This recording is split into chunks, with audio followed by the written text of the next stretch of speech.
Hello, everybody. Welcome back. It's another episode of Venture Maidens. Oh boy, I'm so thrilled to be here. For those of you who don't know, we are back now from our holiday break. So it's been like a month since we got to play like this, though we did get to play all together in person at PAX Unplugged, which was pretty freaking sweet. But how are you all doing? Hi. Happy New Year! Oh my god. Yeah. New Year, new us. Yeah. New year, new us. Fresh and 2022 energy. Same show. Yeah. A few months, I will catch up to you. Well, 4. Yeah, we missed a birthday.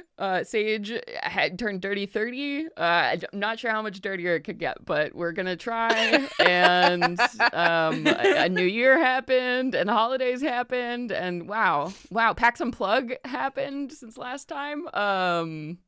Shit, It's wild. I left my home. been a month. Can you believe it? yeah, I know, for like a week. Oh, it was great. It was amazing. So we are back and thrilled to be getting back into our normal schedule, which means that every other week you can find us right here playing Venture Maidens. For those of you who are new to the stream, welcome. Hey, we're the Venture Maidens. We're a D&D actual play stream that converts into a podcast. We play in a homebrew setting called The Plains, and we also do want to warn you all that this is a very adult game. Definitely rated M for mature, and you can expect themes tonight of things like body horror, excessive violence, all that kind of good stuff. So if any of those are triggering for you, this may not be the stream for you to watch. But with that, let's go ahead and dive in, because I can't wait to pick this story back up. So hey everybody, my name is Celeste Conowich, and tonight I will be your dungeon master. Hello, my name is Katie, and I'm going to be playing Luveri Sath, your drow rogue. Hi, my name is Nassim Etamad, and I'm playing your half-orc fighter, Fitonia Silvertail. And I'm Sage, and I'm your baby bard, Aoife Flannery. Baby. Oh my gosh. Is that everybody? Yeah, that's all. That's it. There's only 3 of us. Oh, hey gang. Wow. So it's been a month since we played. So we're going to have to give a really, really good recap to all the folks at home and to each other. So let's do it. Let's dive in. What happened last time on Venture Maidens? Last time we began all rendezvousing back at home, Tony managing to eke out just a little bit ahead of us so that she could make it look like, yeah, oh my god, I totally never left. I've totally been in my pajamas and eating ice cream all day. And so by the time that Aoife and Lou came back after bringing in this dust seller, this dust slinger, and doing all the appropriate paperwork, we all rendezvoused back, shared the deets of our exploits, and we made some cookies, drew some pictures, relaxed. Lou had a bath, and then we were all noticing that, and gradually becoming more concerned that Rook still hadn't come home, and she had specifically gone out with the task in order to get our hair back from the hags. And it was roughly 3 a.m. when Tony was sort of sleeping on the couch and heard a thump and a very suspicious noise at the door outside. And dear Gordon was like, oh, do you want me to go look? I could go look outside and see what's outside for you. We're like, no, stay in the house, please. And this is after we had discovered that Gordon had been shoved into the ice box by some fey creatures that had visited dear Tony and had been giving her dreams about the alicorn arrow, and then eventually opened up the door and saw that it was Rook, unconscious in a bloody pulp just outside of the door, like with clearly beaten within an inch of her life. And they looked a lot older too. Mm-hmm. They had aged a bit. Yeah, now she looks about 16 years old. Mm-hmm. Yeah, so we were like, oh my god, get her inside. Let's do whatever first aid that we can possibly manage. And we were, looking after her for a couple of hours. And it all seemed quiet for a while. But then it was like close to the silver light of dawn when suddenly hundreds of these dragon-like dream creatures that Aoife and Lou had seen inside of the dust den, which have like these little glass orbs that we have seen, and what Tony had seen inside of her room.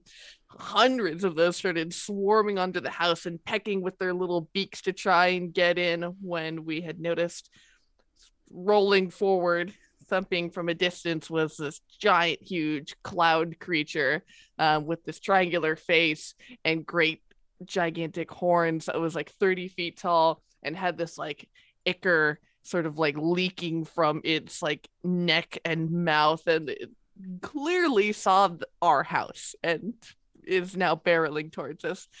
That's terrifying. Yeah, that's good. That's a great description. So, yeah, that's where we're gonna pick up there in the middle of all that tense action that was happening at the end of last episode.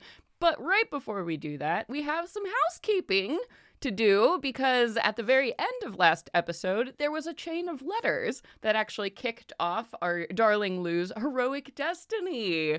So, Katie, why don't you go ahead and tell us a little bit about your heroic destiny features that you have now unlocked. As a reminder, heroic destinies are a brand new mechanic introduced in the Venture Maidens campaign guide, which is going to be coming out very, very soon. Basically, these are ways for each character to have kind of a subplot or a goal that they pursue individually as characters. So yeah, tell us, what's Lou got? She got some sweet new features.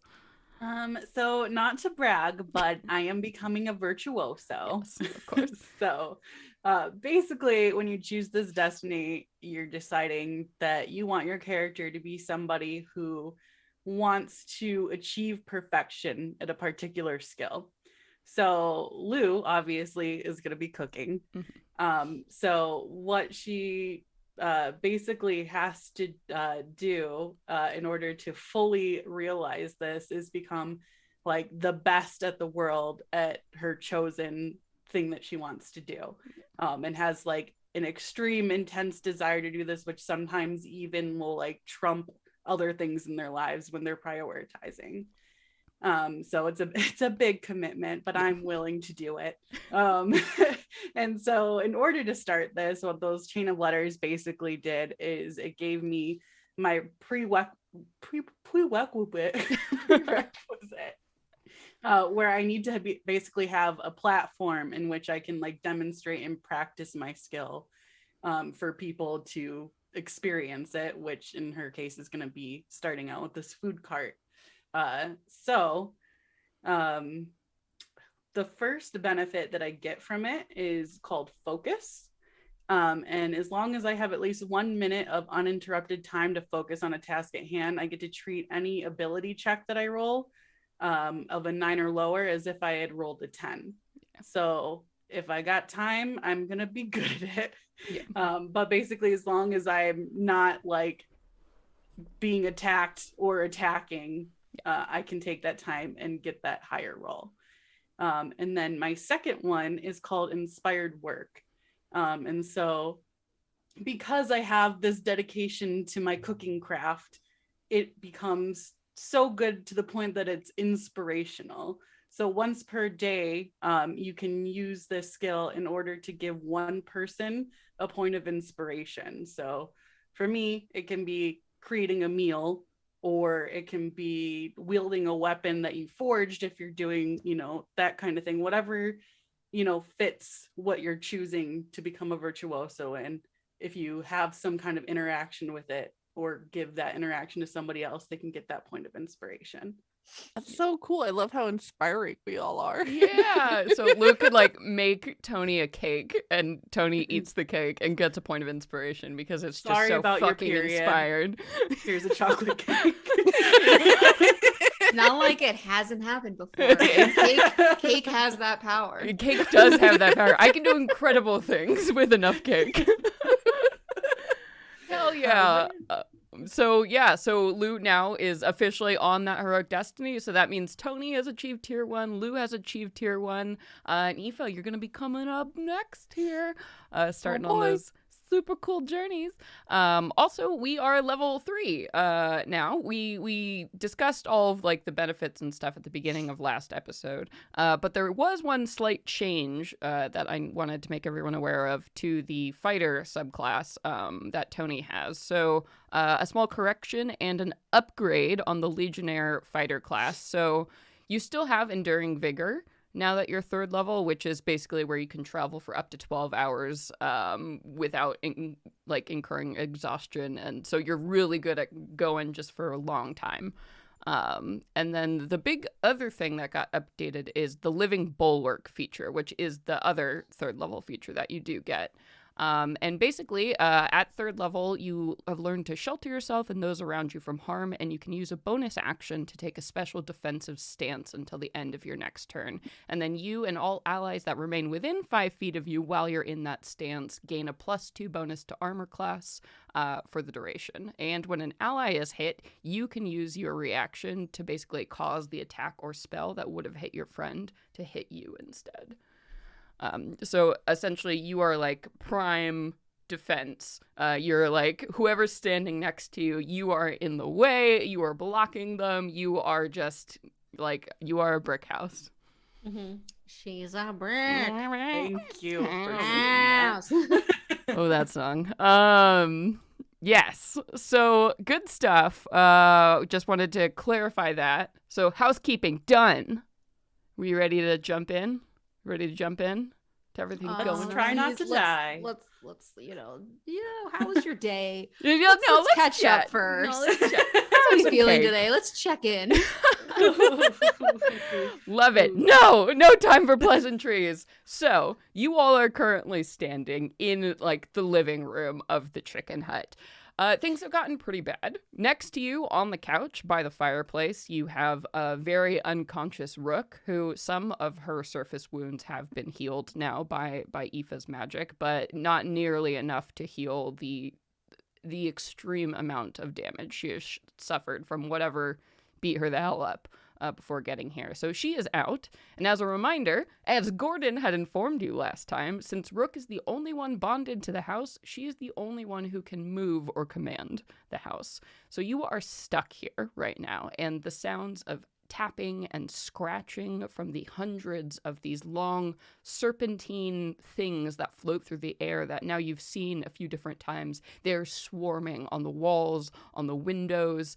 You can see them, their bodies blocking the windows at this point now as they are struggling to get in, terrified of what is happening outside.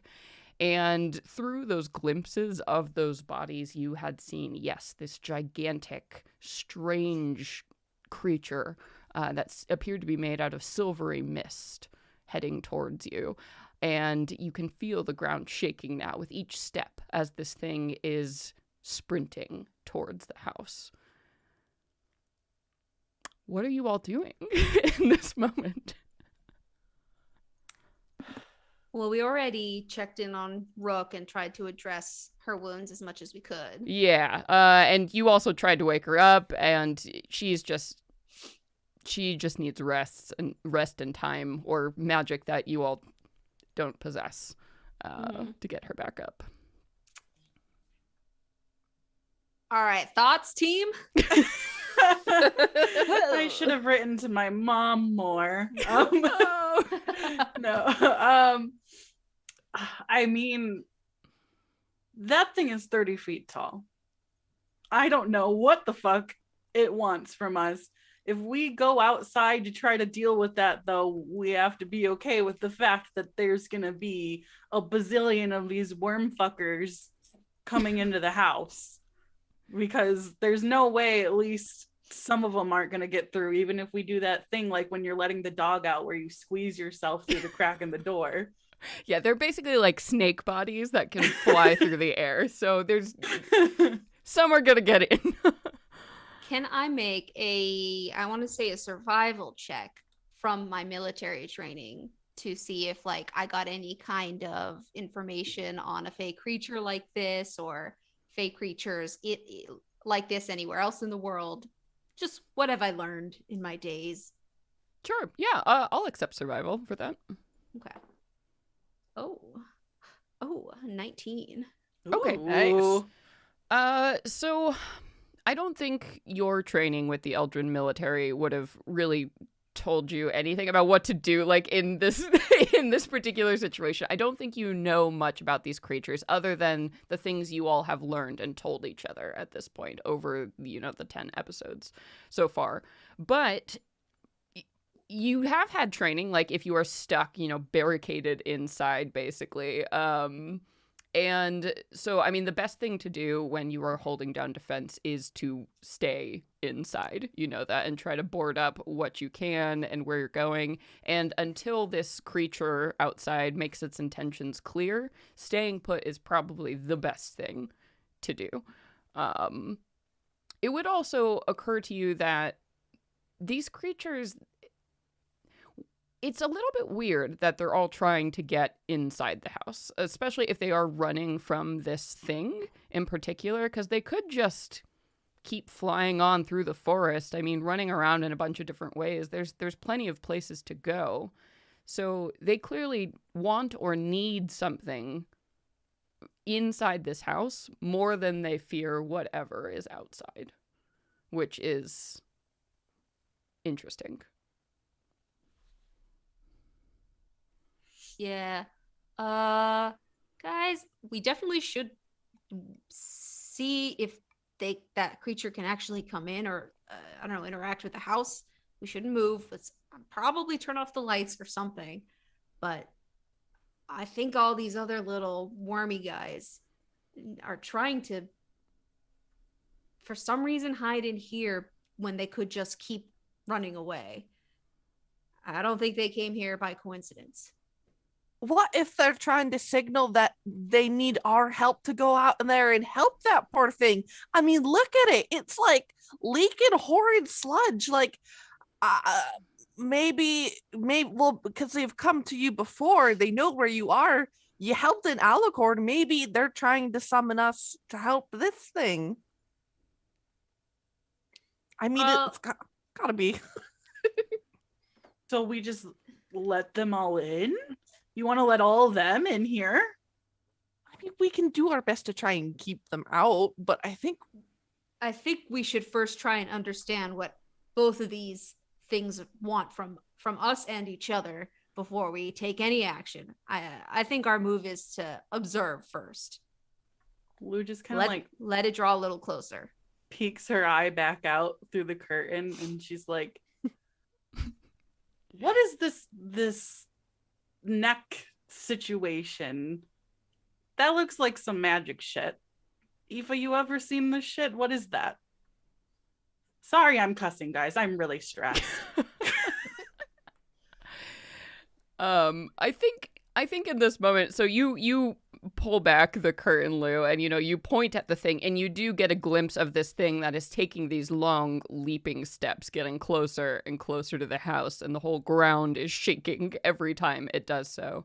And now that it is approaching too, you can see its body does seem to be made of that silvery mist that coagulates to make a very smooth and alien sort of features, but the only thing that interrupts that pale grayness is that that bulging, it's almost like a ball that's been shoved down this thing's throat, and you see it's there, and that's the thing that is black and dripping fluid, and you see that same fluid is moving from its eyes and mouth.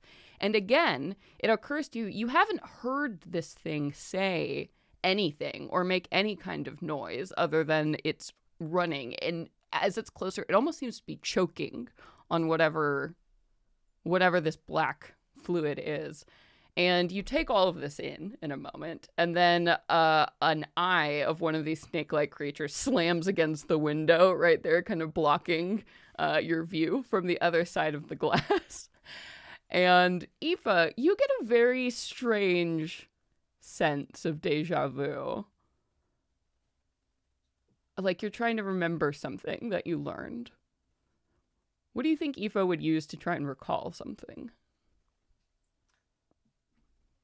I think she would probably use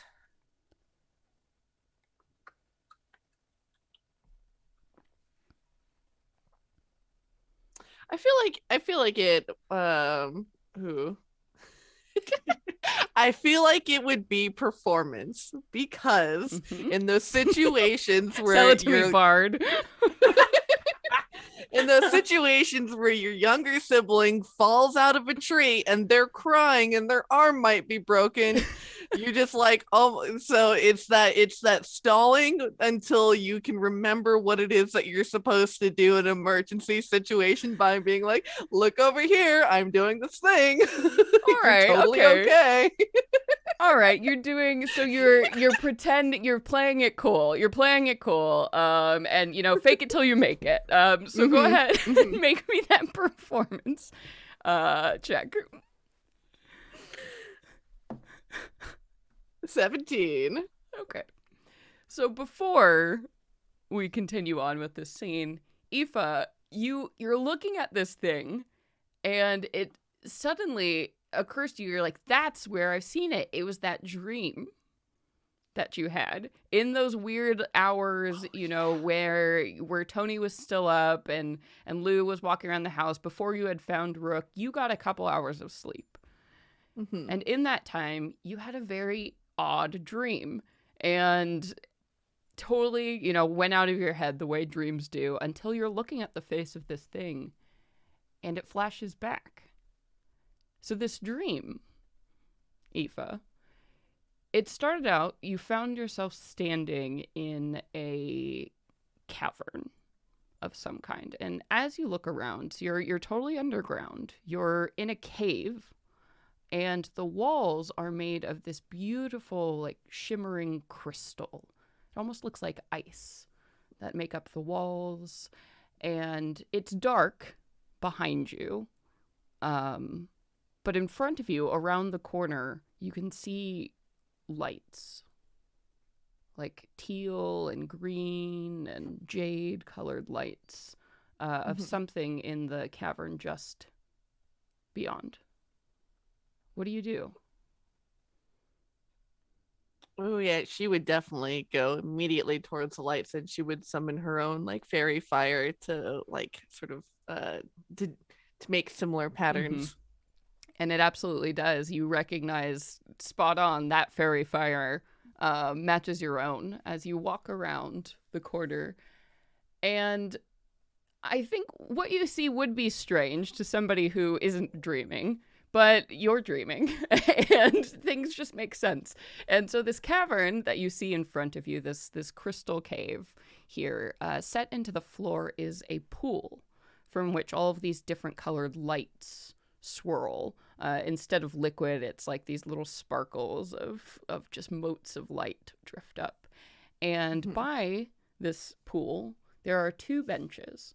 One of these marble benches is empty, and in the other, you see a figure.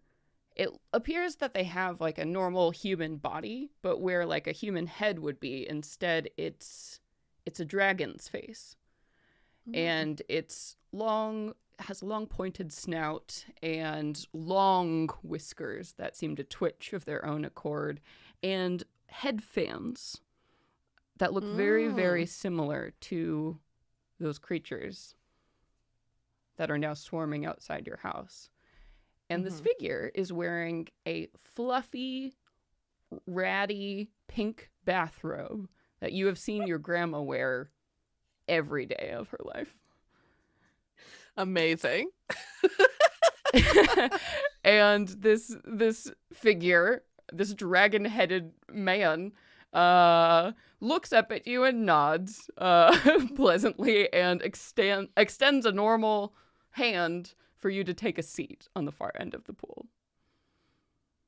Yeah, and she takes a moment to like really kind of like study and look into the pool before she sits down, almost looking like she wants to touch the water, but pulls her hand back away at the last second. Yeah. And this person just watches you do that, and then they turn to you, and you see now that they have a mug of coffee in their hand. They cross their legs, and you see matching slippers to go with the robe, and they say, "Aoife, what do you dream about?"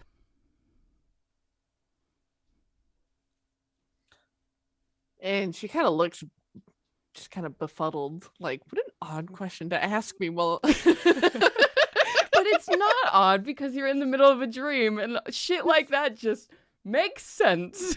it's a weird dream logic where you just kind of go, huh. Yeah, you know, that's and- right. That tracks. And she says, oh, well, normally things of bright color and fields of flowers and kind of natural scenes. I had the last weird dream I had a daisy, and like one of my friends got turned into this weird plant zombie creature. So it seems my dreams have been changing. And the figure, nods patiently, really listening to you, like a therapist might, as you explain this. And then when you don't talk for a while, the figure says, "May I tell you what I dream of?" Oh, sure. I think dreams are neat. And the figure kind of smiles at that. "I dream that one day my children will know peace. But I fear it is a long way off until that happens. They struggle and they strive, coming to me only when they dare shut their eyes, and some have learned to never sleep at all. Isn't that a terrible thing?" Oh, sure. I mean, sleep is so great. Why would you not want to sleep? And the figure nods. And they look down at something in their hand, and you see the mug has been replaced with something else that now they're carving something there in their hand. The mug is gone. It's disappeared. And they hold it up, and you see it's like a wooden figure of something. "Be kind to them, Aoife. They live only to help. Poor things."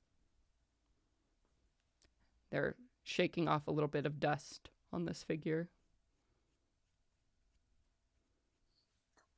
And she moves in, like, I don't know, like really close, like almost touching the person's knees sitting on the bench, and tries to take a look at the figure. She says, "That's all I've ever wanted. That's all I just ever wanted to be, was kind." The figure nods. "Done." And they hold up the figure, and you see it's a carved little wooden songbird. And they hand it to you. "Do you know what kind of bird that is, Aoife?" She looks at it. She shakes her head. "You figured it out, and you remember its name. Remember the name. It's very important." And that was it. That was the end of the dream. You were awoken and everything happened and it was a panic. And just now, as you were looking out the window at the face of one of these things that looks so much like that very weird dream you had, you remember all of this. And yeah, after Lou asks, "Aoife, do you know anything about this?" And I imagine like she's just kind of just like, you see her eyes kind of like, her head kind of throws back, and she is like, looks clearly lost in thought as she is like somewhere else for a long moment. And then she kind of you're waving her hand over her face, and she kind of shakes and she goes, "Oh, I got it. Hold on 1 second." And she runs to her room and she dives into her sewing kit, and next to her little like bobby pin cushion, she pulls it out and she takes out this little carved bird that she has that she was given by Chess so many years ago. Mm-hmm. And she runs back into the kitchen, and she takes out this bird from her pocket, this like little carved bird, and she says, Bishop, maybe you can help. And yeah, she kind of stares expectantly at it, and God, the raven. I love that both Tony and Lou, I imagine, would be seeing Eva doing this. Lou just turns to Tony, and under her breath, she just goes, "We're all gonna die." Yeah, Tony responds very just plain volume. What the fuck is she doing?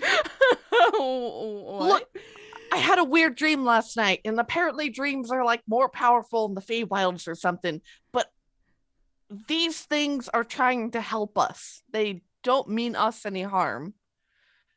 And she is going to throw open the door to the chicken hut. Woo! Okay. So first off, one thing I will say happens as you say Bishop to this little bird and look at it expectantly. I think it occurs to you, this bird that you were given, it's like this little black stone bird, is definitely of a crow, of a rook. Yeah. And as you look at it, you get the sense like, no, that's not quite right. But it's forgotten as you run over to the door. And as you do throw it open, there is like a moment where I think you throw it open and you hear like thump, thump, thump as you hit a bunch of these things that have been flung off the door, like in the force of you swinging it open. And you all feel the rush of, the night air that's now filled with that thick mist that was obscuring your view all around, washes into the warmth of the house. And, the flames flicker a bit in the furnace. And there's that still moment where you see a bunch of these things like moving in the air just outside. And then they start to dive bomb through the door, just pouring in at this point, like dozens of them soaring into the room. Tony, Lou, out of the way. Tony, Lou, Out of the way. Out of the way. Just letting them flow in. I mean, at this point, Lou's pretty confident they're dead, so she just like throws her hands up in the air and turns around and like leans over on the counter in the kitchen. Jesus, Yeah. take the wheel. I mean, Tony's had her own experiences with feeling very realistic dreams, and she's not gonna fuck with Aoife's own experience. Like, okay, you know what? Sure, I'm with you on this. All these sleeping people and their goddamn dreams. What the fuck? Yeah, Lou, you're fine. What's going on with these two? Y'all need to learn about the art of trance, okay? Isn't that sad? Some have learned not to sleep. And as this happens, more and more of these things just swarm into the room, and they drift up to the ceiling, to the walls, like clinging to the edges here. Just basically, they go into the kitchen, they start going back into the hallway, trying to find any space that is free, as probably 100 of these things now are flown into the room, and they have quieted down significantly. Now all of the the noise, the chattering and the clamoring has stopped on the outside of the house, and they actually start going very, very still and quiet once they land in place, almost waiting for something. And so now that that's stopped, you can hear from outside a sound of like like a choking, gurgling sound coming from this creature, who you now realize the ground is no longer shaking. It has arrived. And you see one massive, dripping black eye staring through the open door into the chicken hut. Aoife wants to extend out her hands to one of these little weird dragon critters as like an offering to be like, prop up, like perch up on me. Why do you make an animal handling check for me?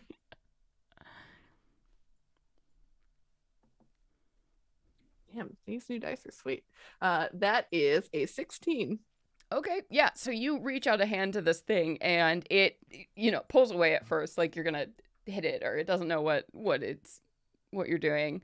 But it pauses, and when you leave the hand out, it puts its little snoot and it lays it on your hand. It's it's cold and scaly, sort of like if a lizard like put its head on your hand, and it waits there and it looks at you with its black reptilian eyes. And she'll give it like a little scritch with her finger behind its little like dragon fin. With its little fin on the side of its face. Yeah, and when you do so, it expands outwards like a sail, and just sticks like full out, like a wing that gets fully extended. And it closes its eyes. And it lets out a little like sound somewhere between a hiss and a purr. And she'll like give a tap up further up her arm to like motion to like come sit on my shoulder. And then she's gonna head outside and go look at this thing. Eva. Fuck yeah. Tony would like to immediately put a hand on Aoife's collar or scarf and just hold on, man. Like let's take this one step at a time. What exactly is your plan right now? And as you do this, Tony, too, that creature now has dropped from the ceiling and is curled like a ball python currently around Aoife's neck. And so as you pull on Aoife, the thing swings its head back to look at you and kind of chirps.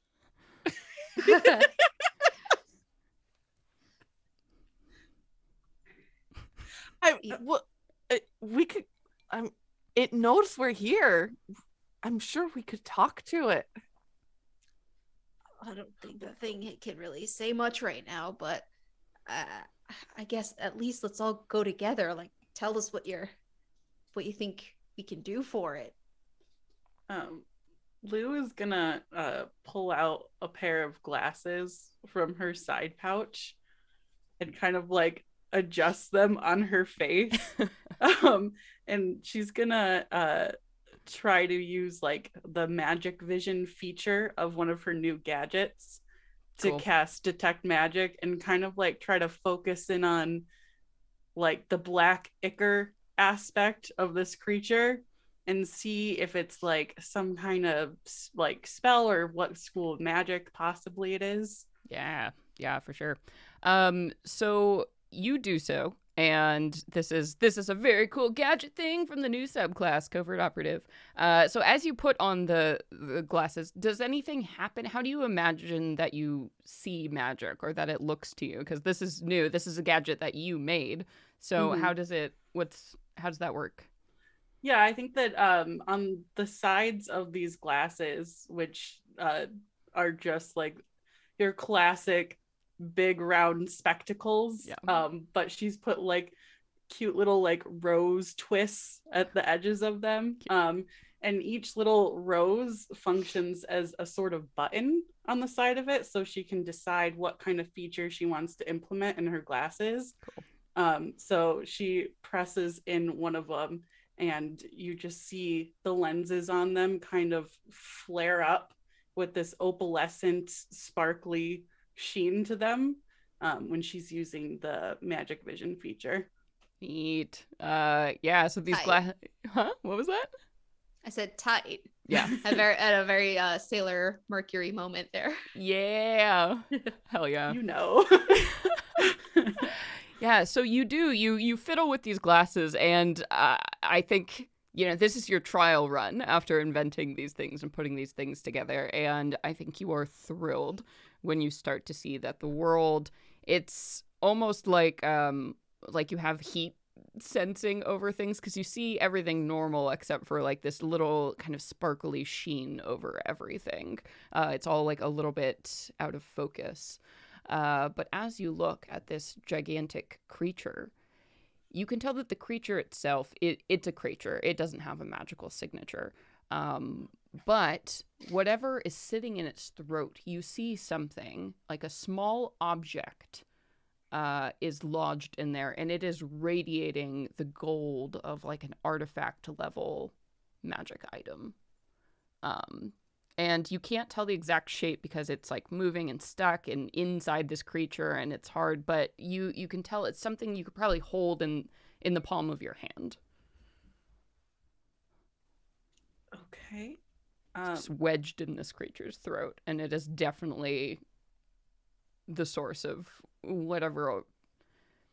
That ichor and stuff isn't actually magic. So you don't think that's a spell or anything. That might be a reaction to what is Having in a foreign throat. object lodged in your throat. Exactly. To be uncomfortable.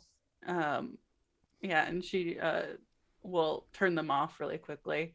And you just see that sparkle flash away, so they just look like normal cool girl specs. And she's like, okay, we've got to figure out how to dislodge that from that thing's throat, because I think if we can get that out, it will be as normal as a giant antlered big fey thing can be. I don't know. I'm out of my element, guys. And yeah, as you say that, the eye has moved up now. So this thing, you can just see the legs now. And the house is a little bit off the ground. So you're about like shin height on what this thing would be. And suddenly the whole house rocks violently as you feel this thing is shaking the entire house from side to side and making like gurgling noises. And you hear the crash of electricity come from outside, and something shatters in a room somewhere up above you. Oh shit. Jesus. Is think it at this this way point- thing of asking for help? I don't know. I think though at this point it's a good time to roll some initiative because things are getting spicy at this moment. Tony just runs straight at its throat with your shield. Just I get know, I in was there.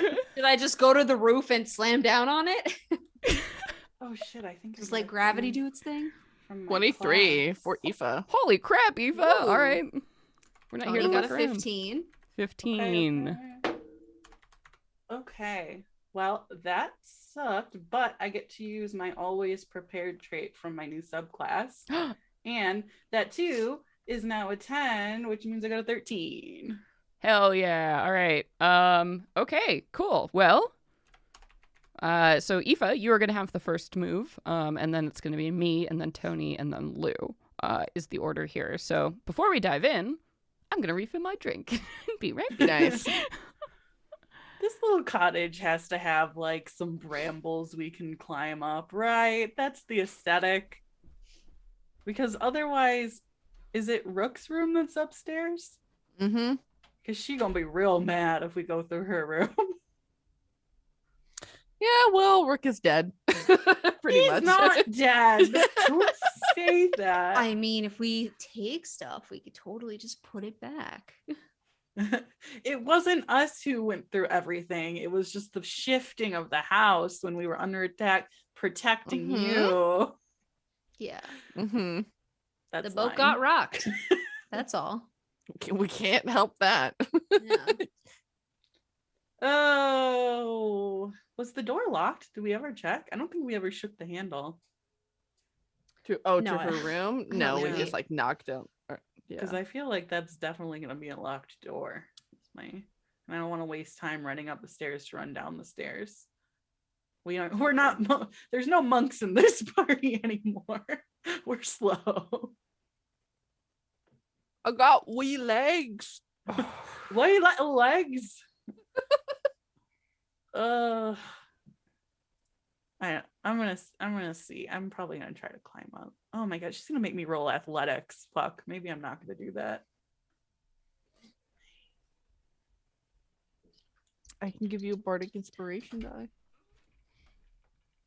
Oh yeah. I how was do we gonna- get- I was gonna give it to Tony, but No, I'll give it to Tony. Oh, thank you.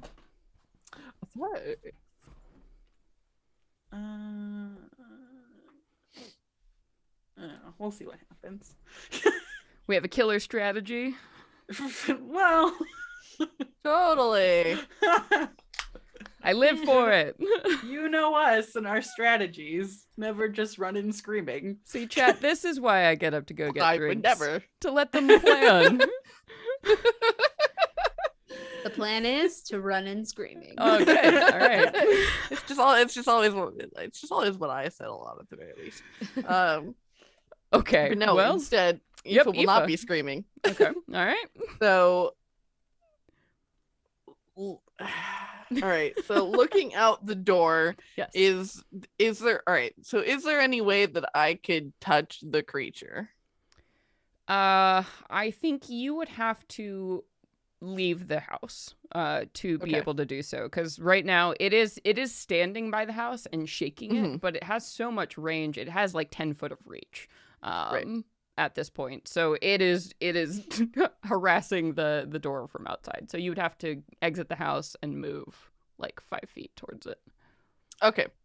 Then she'll use her movement to do that. She'll run out towards this creature, and really feeling like it just needs to be helped, she's gonna call out to the sky, "Whatever's ailing you, I hope this fixes it." And she is going to cast lesser restoration on this Ooh, creature. Interesting. So can cure a disease that is afflicting it, or clear a condition, which can be deafened, paralyzed, blinded, or poisoned. Okay. I like this. It's not exactly what gonna help because it's something lodged in its throat.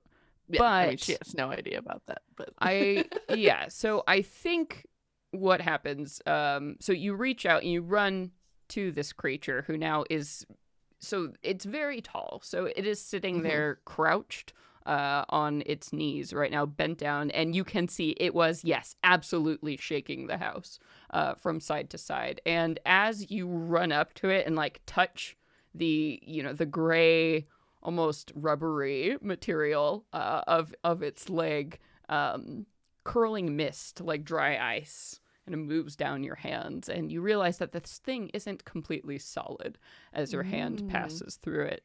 And it stops shaking and looks down at you, confused at the ground, and you can see, that black slime just streaming down its face and down its mouth.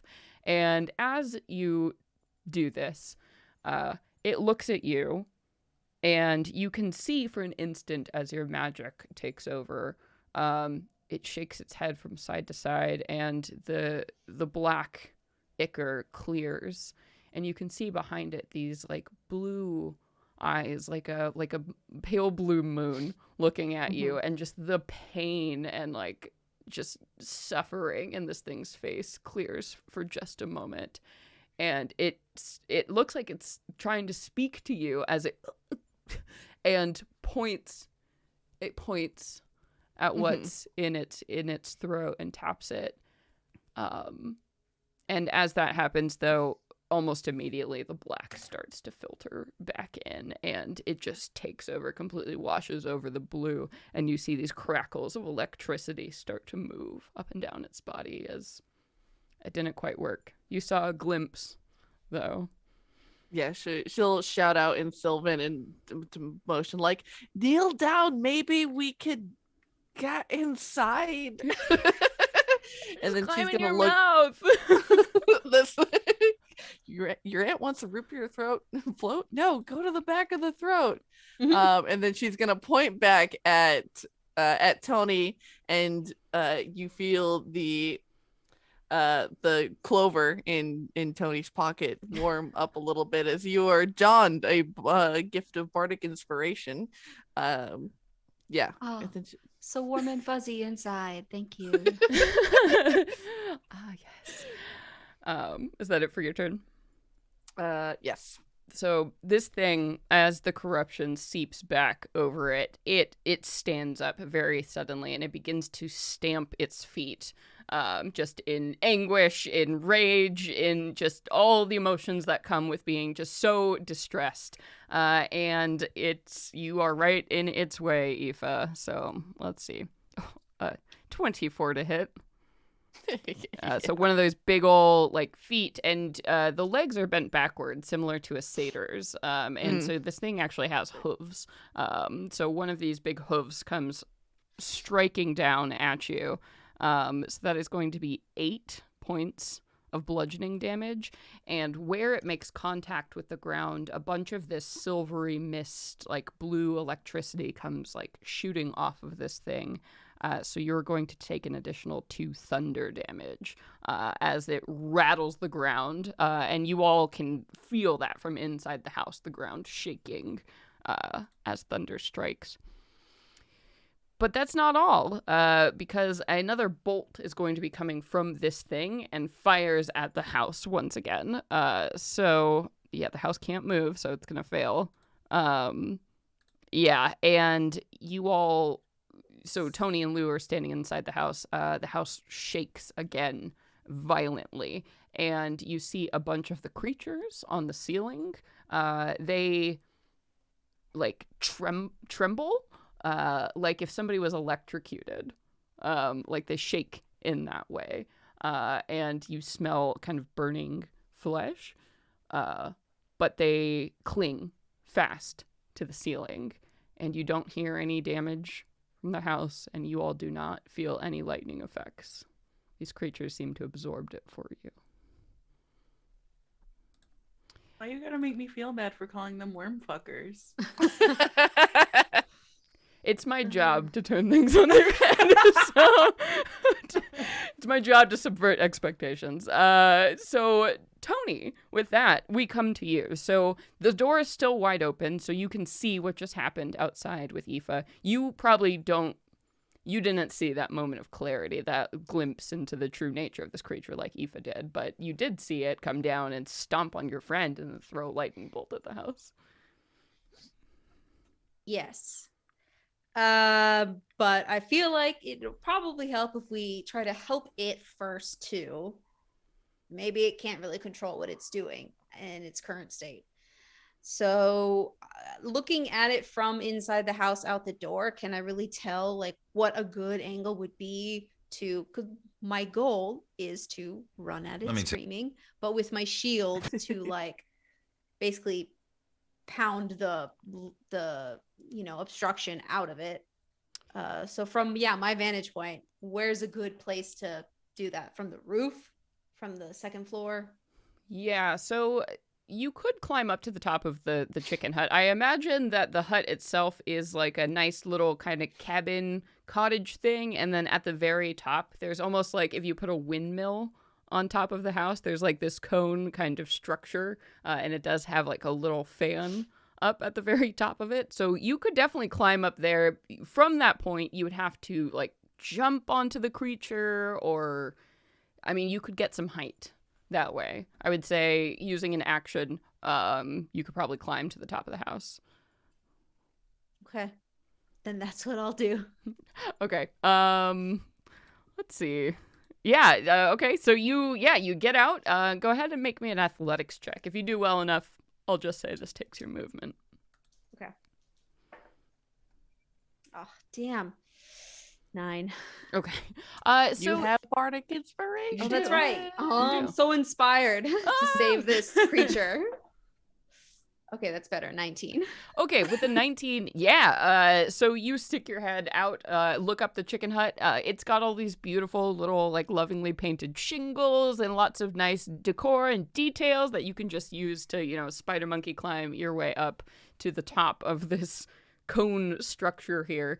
And while you're standing on top of the house, you're probably now, because the house is on the legs, which are sitting on the ground and up. So it's pretty tall. So you're about 20 feet or so in the air here. And you can see, the giant is stooped down right now, stomping on Aoife and, throwing a fit, basically. So it's about a 10-foot jump onto this thing. So I'll say that was your movement to get up to the top of the house. You could use your action to jump on this thing if you wanted to. Okay. Just before doing that, I will shout to it, "Hey, big guy, up here. Gonna try to get that out of you. Not trying to hurt you, but you need to lean back. Help me out here. Get ready, I'm coming for you." Okay. Why did you make me a persuasion check, I guess? Oh, dang, I have no charisma. Well, 16. Okay, you're yelling that at this thing, and you can see that it looks up, it hears you, but it narrows its eyes and doesn't see, it's nodding its head, and you don't know if it's because it didn't understand you or it doesn't know. At least it's looking up at me. I'm Yes. going to take that as my cue and fucking run off this roof. Shield out, diving down toward it. Cool. All right. So are you trying to land on this thing, or are you going to try and make an attack and keep falling past this thing? I'm trying would to let you do one or the other. I don't think you can do both. I'm trying to land on it, I suppose, but on my shield as well. Like I'm trying to Captain America slam down my shield onto this motherfucker. Okay. So I will say from this angle, that's probably not going to work because it's, standing up and you're standing up. But what you could do is jump over onto it. I'll let you do a grapple check. And if you can, that way you can latch onto its neck. So at the beginning, next turn, you can be slamming your shield into it once you have a grip. Okay. We'll do that. You can also action surge and then be able to do that if you wanted to. It's true. Well, do I make the jump first? Should yes. I do another so athletics? Let's go ahead, and I think you can easily jump 10 feet, but what I'm interested in is if you can grab onto this creature. So go ahead and make me a grapple check. So that's going to be an athletics check. Okay.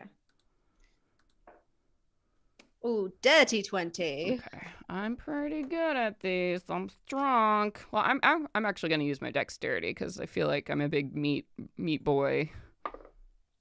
Yep. Okay. Only a 13. So how do you grab onto this thing? Where do you want to be positioned to set yourself up for this strike?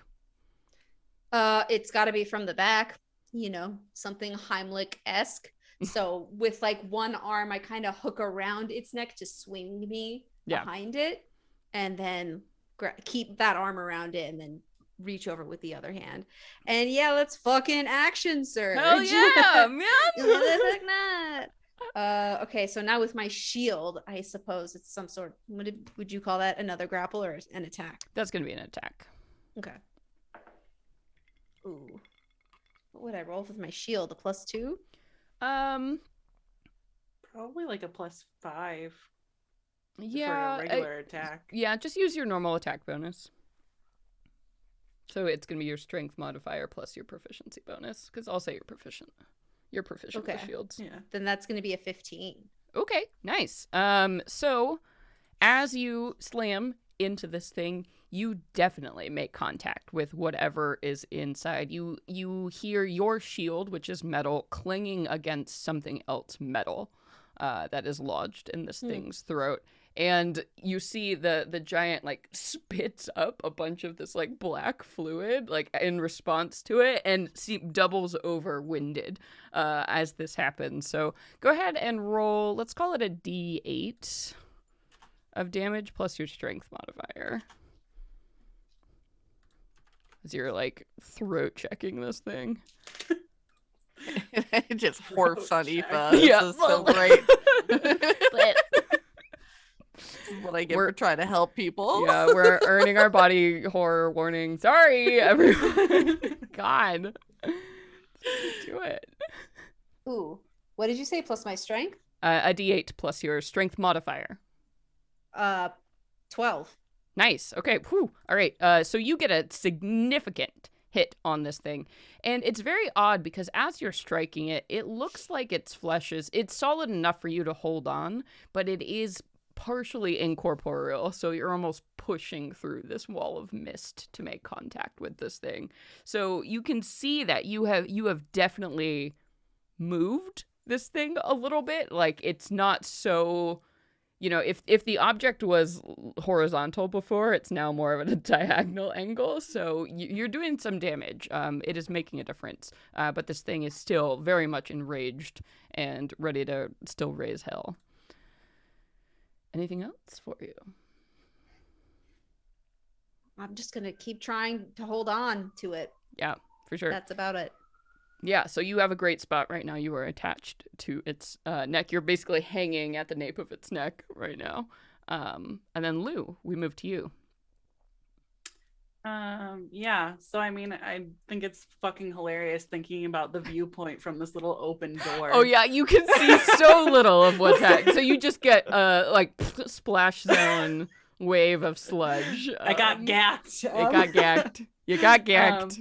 Yeah, so she's just gonna be like, these fucking kids, and she's gonna make her way out this door and kind of look around. And I don't think that she's gonna be able to like make a move towards that object lodged in its throat from there. So I guess she's going to also try to climb up this building so she can also we're just launching ourselves like torpedoes. Hell yeah. All right, so yes, go ahead and make me an athletics check to climb up the chicken house. Okay, come on. Okay, that's not bad. That's a 14. All right, sweet. Yeah, so you, just like Tony, you scramble on up to the top. And as you are climbing up, you see that a bunch of these creatures follow you, the snake-like things. So they climb, over the edges of the doors, and they float by you. And they do look like almost like little kind of Asian-style dragons, the way they move and float in the air as they fly up and along the house with you. So about 15 of them come on either side and flanking you. And as you get to the top of the house, they all land on the sides, almost like lightning rods, just like ready around you. Okay, y'all. So that was your movement. All right. Can I also try to launch myself with my action? Yeah. Basically, what I want to try to do is, having seen Aoife kind of like slightly go through this creature from that little interaction that I saw, she's basically going to try to like throw herself at the neck gack and maybe like try to do like an acrobatics to kind of grab where she saw that object. Okay. When she had her glasses on. Fuck it, I'll turn my glasses on again just so I can key into where it is. Yeah. Whatever, touch the little rosebud. You know what? Fucking love that. So go ahead and get advantage on this check. And I'll say this is sort of like a grapple check as well, but I'll let you do it with acrobatics because you're not trying to restrain it or anything here. So go ahead and roll with advantage on that. Okay. Nice. Okay, so 16 plus 5, 21. Damn. Okay, so you launch yourself as well on this thing. So right now, basically, this giant is wearing a collar that has, Tony in the back, Lou in the front. You're like holding hands around this thing's throat, just swinging around. And as you land on its throat, Lou, you can feel the thing, whatever it is. It's got a handle that is poking into the front here. So Tony has dislodged it from being whatever is on the other end and the handle being horizontal to now this diagonal. So you can feel that poking into you as you land on this thing. She'll just grip onto it like she's fucking Sen from Spirited Away pulling out a bike. And love that. I guess that's gonna be my turn. Yeah. So you're scrabbling and you can't quite grab the object, but you can sort of. It's very strange. You think that maybe you could, with a full action pull it out, but now you're grabbing at it the best you can. Thank God I took a bath before this just to plan into some gag. Oh yeah, now all this this black sludge is just dripping all over your body. This is a very Ghibli fight. I do realize and appreciate that. I fucking love it. I just watched this movie. This is absolutely Spirited Away. So Aoife, now we come to you with our giant friend up next. She is going to, let's see,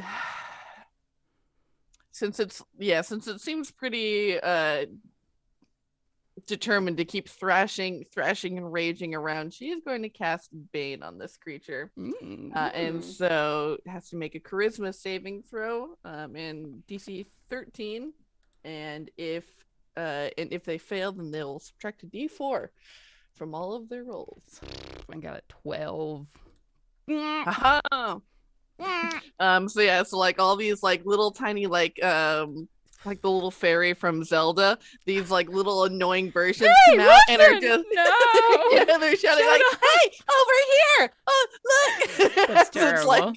completely monster. just harrowing this creature. Who's the monster now? Okay.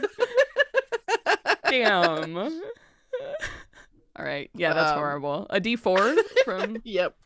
From attack rolls and saving throws. Hate that. Hate that. And yeah, that, and then she'll give a bardic inspiration to Lou this time. Okay. Yeah, so this thing just in the middle of just crying and like salivating and having a bunch of people around its neck, it's looking up and kind of swatting at these fairies. It seems very distracted as it comes to its turn now. And it is going to all right. So you feel, both Lou and Tony, because you're in direct contact with this thing, all of a sudden your hair starts to stand up on end and little like static crackles move over your body as if you're just touching something after rubbing a wool carpet. And its skin starts to get very, very hot. And I need both of you to make dexterity saving throws with disadvantage because you are like trying to hold on to this thing and don't have a lot of places to go.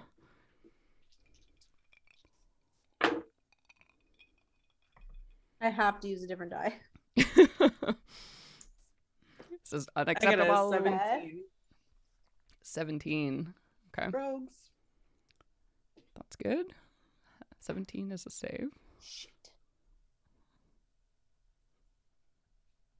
What'd you get? 11. Ooh, that's bad. That's bad. All right. So, you, Tony, can't find anywhere to go. You've got your shield, you try, but when this thing lets off, just basically does like a supernova of electricity that shoots out from it here, you are caught full brunt and are going to take 18 lightning damage as this thing shoots you up full of lightning. And you are only going to take half, Lou. You managed to throw like your legs up in time so you don't take the full like blast wave here, but you take some of it. So that's going to be 19 lightning damage. Unless, do you have evasion by now? No, not yet. No, not yet. I fucking wish. Soon. So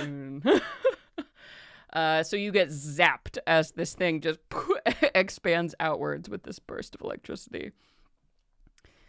You still up, Nassim? How you doing? I'm still up, but like I'm pretty much, cut in half.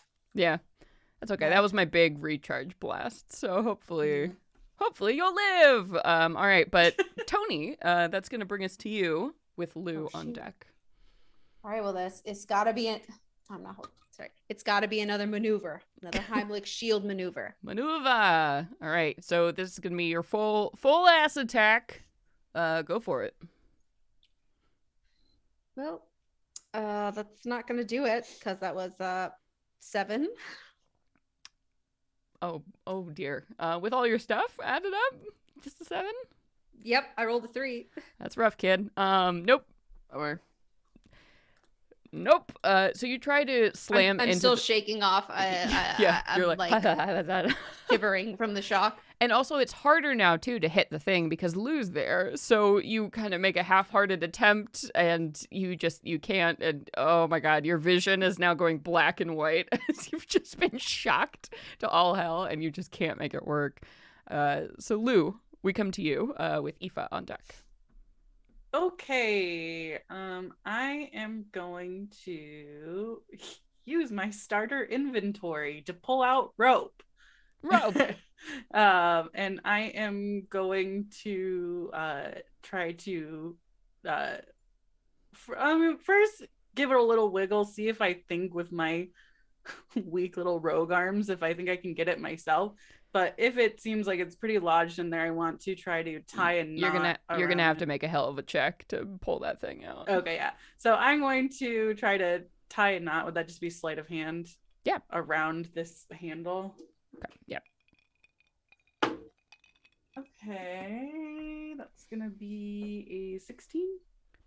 Yeah, for sure. I will say that would probably be your action since you're fighting like through this thing to like get in there and tie it around. It's gonna be a whole. Yeah. Okay. Am I able to like drop the length of the rope down at the end of it? Yeah, because that's you just Okay. Yeah. throw that down. All right. So I'm gonna tie on to it and I'm just gonna shout, "Everybody pull! I've got it!" Nice. And that's my turn. Yeah, and you see where you've reached into this massive black sludge and mist, like even more mist now is just starting to come out, and you know, as you are exacerbating the whole situation. Lou's little heightened chef senses. She's like, huh? This is terrible. No, this needs to be over. Yeah, I hate this. Yeah, and you can feel too, Lou, whatever it is, it's only a handheld object, so the handle isn't something like a sword, but it kind of feels like the same hilt. But it's smaller than that. It's very weird. All right, so Aoife, we come to you. Having seen Lou drop the rest of the length of the rope, she is going to immediately over and run and grab and start yanking as hard as she can, digging her little feet into the ground. Right. Why is that the cutest thing I've ever heard? Because it's a Ghibli movie. All right, so go ahead and give me an athletics check as you're just hauling ass, Aoife, with this thing. That is... That's a 10. Okay. Oh, baby. So you are pulling and pulling with all your goddamn might, but nothing is happening. It feels like you're trying to pull a small car, but like a hatchback with a rope like, at this point. So you're like throwing your whole body, and and also the ground is covered in sludge, which is kind of slippery, so you have no traction, and it's just, you slip a little bit at the end, you're covered, it's a disaster. It's a goddamn disaster. It 100% disaster. And then she'll give a bardic inspiration to Tony. All right. So with Bring in that, the guns.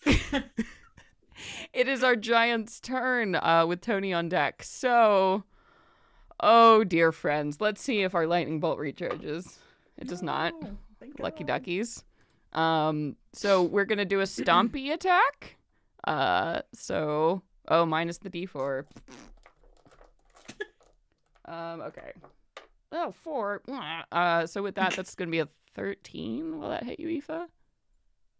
No, it does not. All right. So you know this time you like launch yourself out of the way of these big hooves as they come down, but the residual thunder damage is going to travel across the ground, so you're going to take 2 thunder damage here just from because you're in the area as this is happening.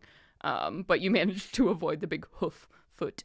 And then a little like shocking bolt is going to come towards you, Tony, hanging on the front of this thing. You can see like the chin of this giant. It's trying to look down, like when you look like right, at your sternum, and it zaps towards you. Minus the D4. Will a 16 hit you, Tony?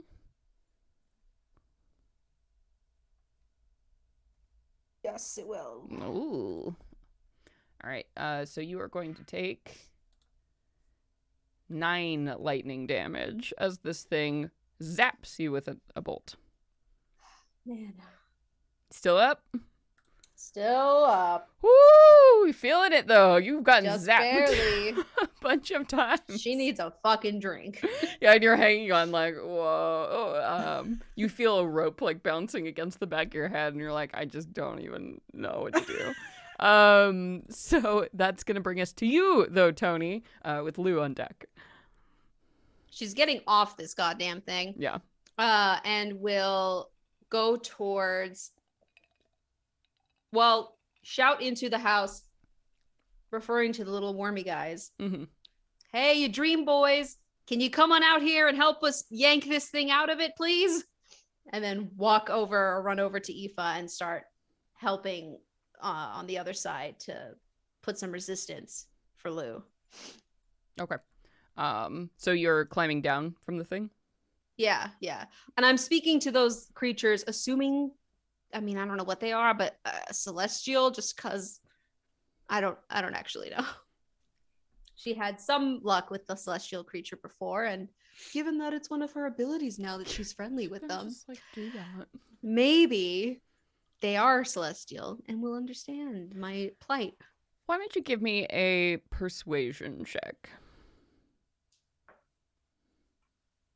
19. Okay.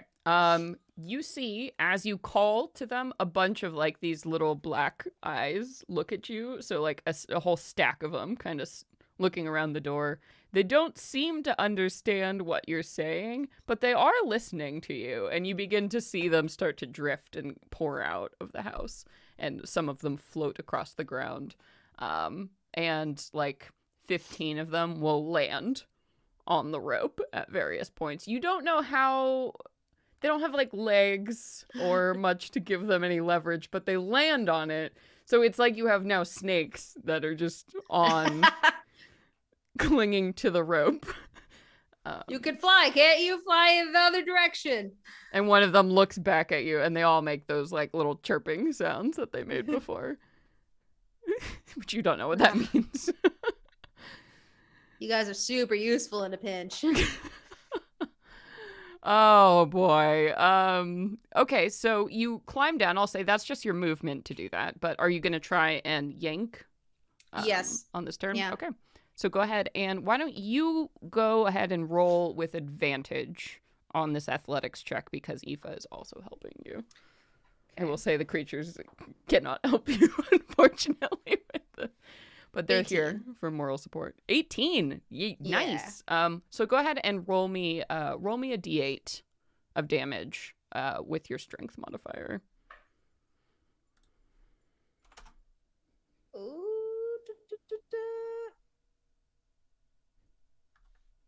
9. 9 damage? Yeah. So yeah, you give this thing a great heave, and as you do so, it's almost like a cartoon where you see the shape like out of its throat and the skin just stretching to fit over the object as you almost pull it through here.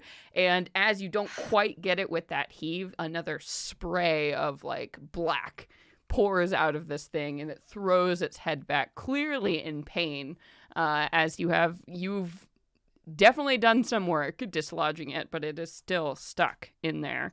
But now you've got a hold. Anything else for you? Aoife, how are you doing? How are you looking? I mean, not great, but not as bad as you. Okay. All right. We're going to just keep on pulling then. All right. Yeah. Okay, so Lou, we come to you with Aoife on deck. So Lou, you are still on the creature. Yeah. So I think that she's just going to, she was like holding on to the creature while she tied the knot. Now she's just going to grab onto the rope with both hands. And she's basically going to like be holding herself up and use her feet to just kind of like propel backwards with as much force as she can to try to pull.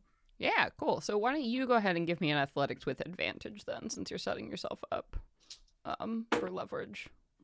Okay, that's 15. Remember, you have a bardic inspiration too. I do. Why not? D6? D6, and since you're using it on ability check, you can roll it twice and pick which result you'd like to use. Ooh. Well, I just rolled a 6, so Nice. that's a 21. Ooh, shit. Yeah, you certainly hit. So go ahead and roll me a d8 and add your strength modifier. Ooh, I don't use those. There's one. That's 6. Okay.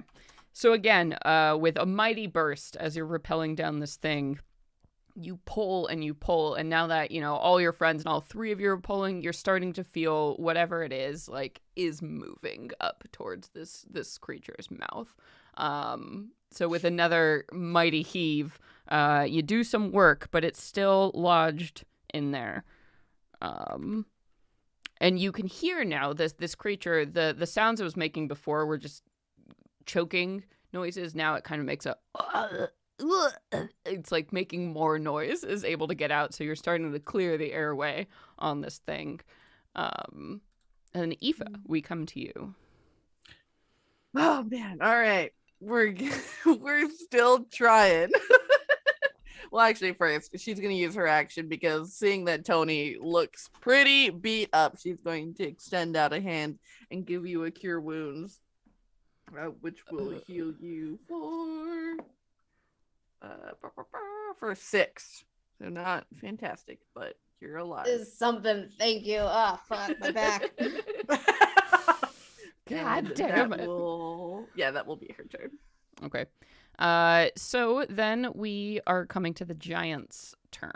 And then it'll be Tony on deck. So the giant, now that you are all down on the ground, it is going to clappy with its hooves. And let's say Lou is probably the person in the front now. So Lou, minus the D4 will be 16 to hit you. Yeah, that'll hit. Ooh, so it's going to stompy you with a foot. So that's going to be 13 bludgeoning damage. Oh no. Okay. Are you I'm still up, unconscious? but barely. Okay. And you see that thunder wave that comes out that is going to hit all of you.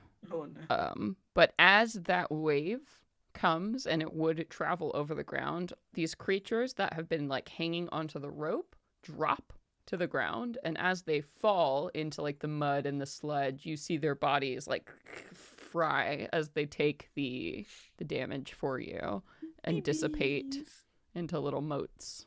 From of light. worm fuckers to worm friends. Yeah. So took 15 of those things, but they are gone now. But they took that damage. Okay. And then we are going to now Tony, it is you with Lou on deck.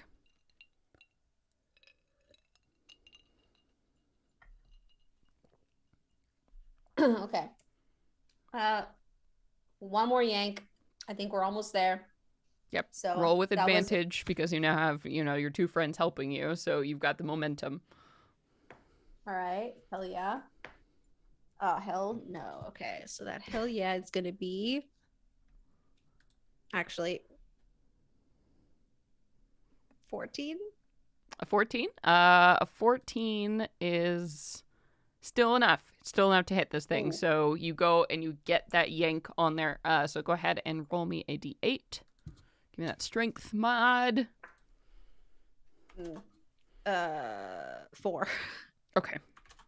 So it's a little tug. Now there's so much sludge and like the bodies of your friends, and it's very sad, and it's all very distracting. So you're crying as you you're not crying, but it's shitty. It's a shitty situation. All right, and then Lou, we come to you with Aoife on deck. I'm giving it a yank. Do it. Is it still an advantage or Yes, is it... with advantage. Well, all 3 of you are there. Well, at least 2 of you are rolling. You are rolling with advantage on this. That's a 4. 4. No. No, you are just like... We're getting tired. Y'all are We're losing the losing our tug of war. grip. I done Yeah. been stomped. There's goop in every crevice. It's horrible. This sucks. I think she just kind of like slips and like fumbles and just grabs on before she falls on her ass. All right, Aoife, it's up to you because the giant's We're going next trying. to Paul. Paul, little satyr Paul. Doing all I can. Okay, that's pretty good. That is a 17. Hell yeah. So roll that d8. Roll me that strength. Roll good. We rolled an 8, so I'm pretty sure it's an 8. Yeah, it's 8. Yeah. All right. What does it look like when Aoife gives the final pull that dislodges whatever it is from this throat? Like what just describe the spray, describe the whole, what you do you.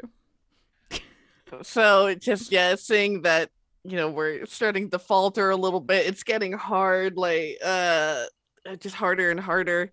And after connecting to the creator of these things and seeing these little creatures sacrifice themselves for us and then just sort of dissipate into these little motes of light, Like, and she is just like that rage cry, and she just screams out, and she like takes any amount of length of rope she can. She wraps it around herself, and she is just like head down, pushing forward, just like trying to run so hard. And finally, it's just that moment where that last little tug goes, and she goes, and she kind of falls forward a little bit into like the goop. Your body weight is enough. And as you fall down and slide into the goop, I think you all fall because suddenly all of this tension you've been holding onto the rope is loosened. And as you fall, you hear a sickening pop sound come from behind you as something very small on the end of your rope like flies into the air and just goes haywire somewhere and lands, and there's a plunk somewhere. But the creature in front of you, the minute this object is dislodged and you all are collecting yourselves, you see that the black sludge on you, on the ground, on this thing, starts to dissipate. It turns into vapor, almost like smoke that rises up into the air before becoming silvery mist that rejoins the body of this thing. And now that you're looking up at it, as you're looking at the silver and the moonlight streaming from behind it, this figure stands tall and proud. Something that was ominous before with the horns and the strange expression is almost beautiful as it stands up to its full height. And you see that this crest of silver mist forms around it, almost like a crown. And it looks up with these blue eyes, the blue of moonlight, and it lets out this sound. It's hard to describe exactly what it is. It's like a note heard sung through a canyon very far away is what you hear from it. And it lets out another, and you realize very quickly it's singing a song. It's not words that you recognize, but it's music that is singing now to the sky as this corruption clears from it. What are you doing? This thing's standing before you singing this strange song.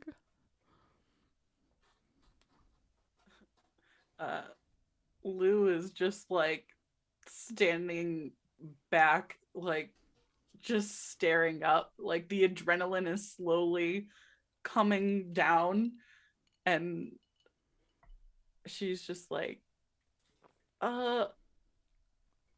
you're welcome. And wipes just the sludge from her eyes. And as you do, it dissipates into that mist before. And all of you, everything that was covered in that sludge is now, it's clearing, evaporating into the misty night. And you say that, and it comes to the end of its song, the noises that it's making, and it crouches down again in a gesture that was so threatening before, but now it's almost sweet as this big thing is looking down and looking at each of you. And it blinks its eyes. Again, it doesn't really have like a mouth or nose, like facial features. It has like a mouth, but it's very strange as it looks at each of you in turn and then nods once. Aoife's gonna take out a little blue felt moon from her bag and extend it out towards this creature and say, well, hopefully this will be a good luck charm so you don't choke on any other magic items. And it reaches out a finger, and the whole hand is bigger than you, so it reaches out a little, like a big fingertip towards you and takes it right on, you put it right on the pad of its finger. Mm-hmm, very delicately places it, falling into this crevice that is its like fingerprint back practically. Yeah, and as it does, you see it sinks into like the mist of its body and disappears, and it moves the big hand over its heart in a gesture of thanks. and then it stands up to its full height and turns away from you, looking up now, and then the mists that have rolled in over the clearing, obscuring your view, now roll out of place, and you can see the moon, which is full and bright. And as it stands and looks up at the moon, it phases away, like something that is just part of the air. It dissipates as well, standing in the light of the moon. And you all are left here, standing outside the hut. There's no more sludge anymore. A bunch of these creatures now are starting to fly out of your house and sitting on the outside walls and ceilings, these snake-like things, looking at you expectantly. Is the one still like wrapped around her like a python? Yes, and it is shaking during this whole fight. You haven't noticed, but it is terrified. And finally, it's starting to calm down now that this thing is gone. Oh, well, Aoife, you all right? She's beaming after you say that. She's got her hands on her hips and everything. Oh, God, we're gonna have pets, aren't we? With my glasses still turned on, can I look around and try to kind of find where this object was flung out so that I can ignore the fact that we currently, until hopefully more leave, have like 70 pets in our home? Yes, yeah, absolutely. Yeah, so you turn on your glasses and you scan around, and yeah, you can absolutely see that object now shining even brighter than before. Has like been flung in the other side of the clearing of the house. I will go and get it. Yeah. So you walk over to this thing, and as you can see it with your glasses, but as you come up to it, it's not super impressive looking. It's an object about maybe 6 inches or so in length. You see the shining of brass that forms like a bell and a wooden handle. So it's a bell, like a handheld bell that you could shake, that is lying in the middle of the ground. Hey. Knowing what I know about the Corellans at all, and the fact that I know that it was super magical when I look at it, I'm gonna assume don't ring the bell. So I will very delicately pick it up and hold on to the little, what's it called? The dingling clapper thing. Yeah, the clapper part of it, so that it doesn't ring, and bring it back over. And I'm like, found the culprit. Yeah, and as you all are looking at it, you can see that, I mean, the brass of this thing, it's beautiful. And, there's the red mahogany wood of the handle that's well worn. Whoever had this thing has used it quite a bit. And there's an interesting pattern that's been carved into the brass of the bell. It's a motif, patterns of little birds. Little birds that look very familiar, Aoife. Oh, what a lark, she says, semi-ironically.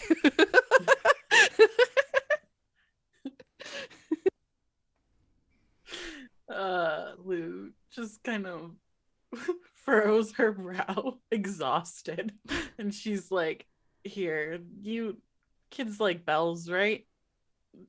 You can, I don't know, this is not for me. Just don't go ringing it around, because that shit's magical. Question. Yeah. As Nassim, Yeah. did we ever see what's his name's bell, that Corellan who came into my camp? Whistler? Yeah, I'm trying to remember what its name was. Yeah, Whistler. You Whistler. saw Whistler. That saw fucker. the bells in a bandolier. You didn't actually see the bells. The handles, it could be that, but it could be any kind of bells. But you know what, Tony? you know nature pretty well. You spent a lot of time outside. I imagine you've learned a thing or two. Why don't you go ahead and give me a nature check with advantage to see what you can tell about this bird motif.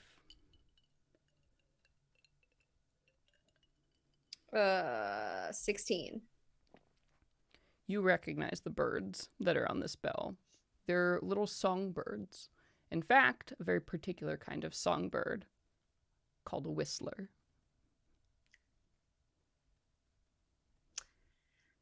Okay.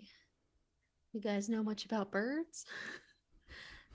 I know about cooking them, but Well, I'm pretty sure these ones here are supposed to be songbirds, and a particular kind of songbird. As you're looking at the Called- patterns on their heads and like the Mhm. What It's is a- it? I saw it in So my dream. intricately carved on this bell handle, I can tell this is a whistler. Oh, like that fucker. Like that son of a motherfucker. That's not good. He's probably nearby. Let's You know- get back into the house, probably. sure.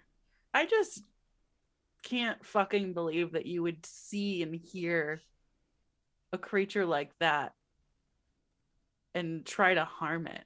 That was fucked up. He didn't even kill it. He let it suffer. I mean, I obviously knew he was bad news, but my God, what a sadistic fuck.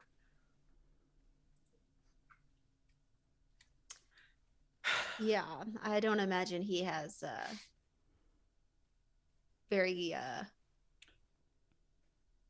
humane ways of getting his job done. So let's just try and He- get out of here and move on.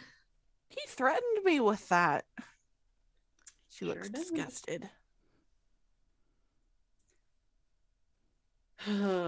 Well, let's get inside like y'all said, and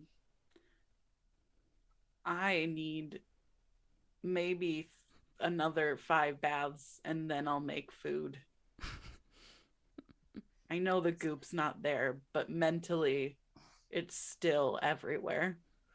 Yeah, like when you walked through a spider web and you just end up rubbing your arms for Yes. the rest of the day. Yeah. Yes. Oh, we should check on Rook. Oh my God, Rook. Okay. Run. Rook will be fine. All right, so you run back into the hut. Mm-hmm. Yeah. And I'll say all of the creatures now at this point, all of the little snake-like things have moved out of the house, filtered one by one. And a lot of them have just drifted off into the night, but you still have a collection of maybe 20 or so that are just chilling on the outside of your house, stuck to the roof and walls, like lizards, like geckos. They're just chilling. They're cool. They're fine. So you step into the house and you see that the bundle where Rook was lying on the couch between the jostling and the lightning is now on the floor, and you hear a panting sound, and you see Rook kind of crawling with a knife in her hand towards the door and Oh. looking up at you just Bless her heart. glazed over fever out of it as she just sticks up a little knife Oh towards my you all. God. Rook, please. We handled it. Lou says with 2 HP. We're fine. God. What happened? What is it? What's going on? And she just swoons and kind of lands really hard on her arm that isn't shattered. And she makes ow. Why don't you tell us what happened to you? Let's go back to the couch and then story time. Mm-hmm. Yeah, she's lying on the ground and looks up at the couch, and feebly. We'll help her. There's no way. There's no crawl, fucking way bitch. she's getting back up there. And she crumbles the whole way. You help her back, and she lays down. And again, I mean, your pupils are hugely dilated, and her whole face is red, and she's pouring sweat. So she's barely with it. And she says, "What was it? What attacked the house?" I don't think any of us have ever seen anything like it before, but it was this 30-foot tall creature made of mostly mist, it seemed, with antlers, 2 big eyes, but there was something, a bell, lodged in its throat, causing it to act crazy and attack the house. But we got it out and it left on its way and it's fine now. Do you Bell? remember What that kind of feck bell? face? Bell? Yeah, and do you remember that feck face whistler back at the camp out in the wilds? It's his Corellan bell. She holds it up, holding onto the clapper. Mm-hmm. And as Rook sees this bell, even in her favored state, you see fear moves across her face and recognition. And she grips your wrist, Aoife, with a strength that you don't think somebody in her condition should have. And she says to you, "We need to go." Yeah, I agree. How do you turn the house on? We're with it. Let's get the fuck out of here. Gordon, go. she says. Gordon.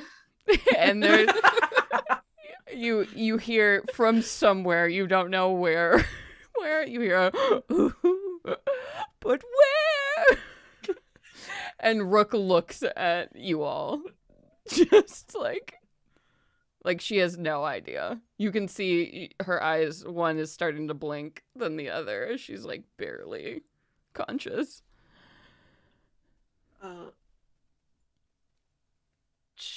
Chasiana? Or is my parents are going to be in somewhere soon. Ashtar. Where was Ashtar? Which is capital city of the Corellans. I I'm will nervous remind to go there. It is. We should not go there. But I really I was wanna hoping go. you were about to say that my parents are totally going to be out of town. We should just Oh my go God, we crash should at my party. place. No, this is serious. No, this is serious. Let's go to the shifting plains. So we all want to see our family. Yeah. Yeah. I mean, And my she'll- family's always on the move. Rook, you'll say it and we go, "Chasiana's close. Chasiana, if we can get the ritual, we can go to Chasiana." And she starts like slurring her words as she's barely. She said Gordon. Chasiana, Gordon. You heard her. Yes. Well, I suppose that counts. And the house moves with that lurching feeling of an elevator rising as it begins to step off into the night. And Rook just, her eyes roll back in her head as she just falls cold on the couch. And it seems that you all are headed, for better or for worse, to Chasiana. And that's where we're going to end the episode for tonight. All right. Oh boy. How y'all doing? Dude. I had a great time. Initially very terrified. I've been watching so much Attack on Titan that I was like, ooh, giant man. thing gagging Oh, no. and stomping its feet. Uh-oh. That's Kill yeah. it, kill it. Yeah, kill it with fire. That description at the end when it had the thing out of his throat, it gave me goosebumps with the voice. Like, I imagine it so kind of pretty. like if y'all have ever played Majora's Mask when the giants come back together at the very end. Like that song they sang. I played it, but I never beat it. So. Or like the Oath to Order when they sing it that first time you hear it and you're like, whoa, weird. That's how I imagine it. But Anyway, thank you all so much for joining us for episode 11 of Venture Maidens. We hope you had an excellent time. I certainly had an excellent time. And what's great is now we're back on a regular schedule, so you can catch us here next week, same time, same place, for Rime of the Frost Maiden, episode 21. That's going to be wrapping up real soon. Only a handful more episodes, 1, 2, or 3. Well, not one. Definitely 2 or 3 more. I was like, really? No. Jeez. There's no way. There's no way. So next I'm week, old. I can't go that fast. yeah, join us for that. And then we'll be back here with episode 12 of Venture Maidens on the 19th. And of course, we are now back on our normal podcasting schedule, so you can expect episodes coming out every other Sunday / Monday morning lately. I know, life is busy. Sorry, everyone. So, yeah. Hell yeah. Ooh, and next week, this coming Monday will be Path and Prophecy. We'll be back with episode 4 of our Theros campaign. So if you love the ancient Grecian inspired themes of campaign 1, you will definitely love this epic saga that is continuing, as they've just come to a lair of cockatrices. Ooh. Uh-oh. That'll be fun. Katie, is your soap for sale yet in your store? Do you want to talk about that? You know what? I will. I literally just started feeling like a normal person from being sick. So my shop was temporarily closed, but I'll go ahead and right after we finish up, my Etsy store will be reopened, where you can get soap inspired by each of the campaign 2 characters. Got a nice floral scent for Aoife. We've got like a non-sweet but like lemony herb scent for Lou. We've got this beautiful like oaky, woodsy, florally scent for Tony. And then we just have this zany, over-the-top lemonade in your face. Isn't it wonderful? Feywild soap as well. Yes. Hell yes. Any other news? Anything else I missed? Is that it? I think that's it. Cool. Well, we hope you enjoyed this. Please do like, subscribe, tell your friends. We want 2022. Oh my God, where are we? We want 2022 to be the year and the time that more people discover Venture Maiden. So please do tell friends, tell your dungeon masters, tell your players, tell them to get in here, check out the show.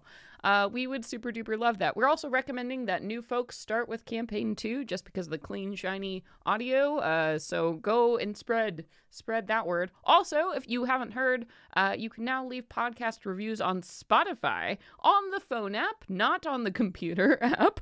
But if you listen to us on Spotify, if you have Spotify, we would super duper appreciate you going ahead and just giving us 5 stars. You don't even have to write a review. That option doesn't exist. But if you go and give us 5 stars, it'll help new folks find the show. So we super duper appreciate that. And of course, before we go, we have to say a huge thank you to the Patreon donors who donate at the $25 or higher level every month. Seriously, y'all, the Patreon donors, you rock our world. You keep our lights on. We don't make any money on the show except for what you give us on the Patreon. And all of that money we spend back to put into the show, to make it better, to make awesome videos, to make our website work, to make all of this beautiful content you see here. So we really, really do appreciate everyone who can give anything or support on Patreon. So let's go around and say thank you to those beautiful Patreon donors. So I'll start off with thank you so much, Cody Becker at Cody Rolls4 on Twitter. Oh, you mean Muted, but thank you to Debbie. Thank you, Curry. Thank you, Muffin, who, of course, is at the one on Drury Lane on Twitter. Yes, and thank you so much, Nissa McKinnon. And thank you, Richie113 from our Discord. And Farrah's drinking mate tier. Thank you, Chris. Thank you, Kevin. Oh, thank you. Thank you all so much. You all rock our fucking world. We'll be back in 1 week, but until then, everybody, venture away! Venture away, everybody! Fire! That was fire. Bye-bye! Bye!